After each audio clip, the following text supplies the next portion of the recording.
उस लड़की को यहाँ से निकालना होगा मरियम आंटी। कैसे निकालेंगे उसे बेटा? मुझे नहीं पता, लेकिन कोई रास्ता निकालना होगा। मैंने आपसे कहा भी था कि उसे हर हाल में बाबा से दूर रखें। मैं क्या कर सकती हूँ तूबा? सादिया साहिबा ने कहा कि जनान साहिबा के घर जाओ, उनकी मदद करो। क्या करती, जाना पड़ा मुझे। आपने रात में देखा ना उसे, वो नाइट ड्रेस में बाबा के पास जाने की कोशिश कर रही थी। कोई मेरा यकीन नहीं करता, लेकिन वो जरूर कुछ गलत करना चाहती है। अम्मी को भी मुझ पर यकीन नहीं, लेकिन वो बाद में पछताएंगी। मुझे नहीं लगता ऐसा होगा।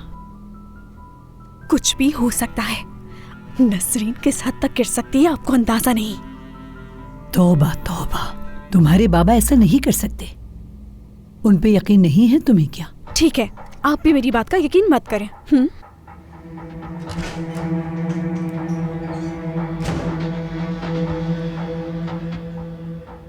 तुम क्यों नहीं चल रहे सना?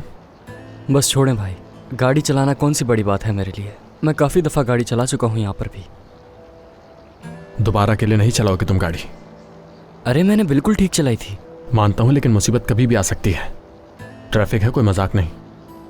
फिक्र मत करें, मैं ऐसा कोई काम नहीं करूँगा। हाँ, और वैसे मेरा दोस्तों के साथ बाहर जाने का प्लान है, क्या आप साथ चलेंगे? नहीं, तुम जाओ, एक ज़रूरी काम से जाना है मुझे। ठीक है, फिर मुलाकात होगी।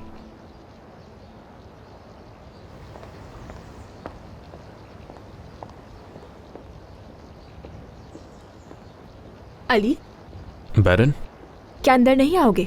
दादी इंतजार कर रही हैं तुम्हारा। मैं तुमसे बिल्कुल साफ साफ बात करूंगी नसरीन। सादिया साहिबा, अगर आप कल रात के बारे में बात करना चाहती हैं तो मैं जानबूझकर वो कपड़े पहनकर बाहर नहीं आई थी। मैं तो छुपकर देख रही थी कि आखिर हो क्या रहा है वहाँ। फिर जब मैंने देखा कि करीम साहब तो सीढ़ियों पर भी नहीं चढ़ पा रहे तो मैं परेशान हो गई।